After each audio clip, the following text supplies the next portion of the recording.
শিলদাতে আয়োজিত হলো মা বিপত্তারিণী পুজো। দেবী দুর্গার 108 রূপের মধ্যে অন্যতম একটি রূপ হলো মা বিপত্তারিণী, যে রূপ আবার সংকটনাশিনী রূপেও পূজিত। মঙ্গলবার সকাল থেকেই শিলদার কালী মন্দিরগুলোতে পুণ্যার্থীদের ভিড় হয়। বিপদ থেকে সন্তান ও পরিবারকে রক্ষা করতেই বিপত্তারিণীর পুজো করে থাকেন বিবাহিত মহিলারা। কথিত আছে, এই ব্রত পালন করার সময় দেবীর চরণে উৎসর্গিত করা হয় লাল তাগা। মেয়েরা বাম হাতে ও ছেলেরা ডান হাতে এটি পড়ে থাকেন।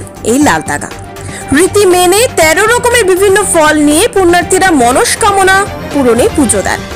এলাকার কালী মন্দিরগুলোতে সকাল থেকে দুপুর পর্যন্ত ভিড় থাকে পুণ্যার্থীদের। আর সেই ছবি শিলদা থেকে মঙ্গলবার। সেই ছবি দেখতে পাচ্ছেন শিলদা 24x7 লাইভ ফেসবুকের পেজের পর্দায়।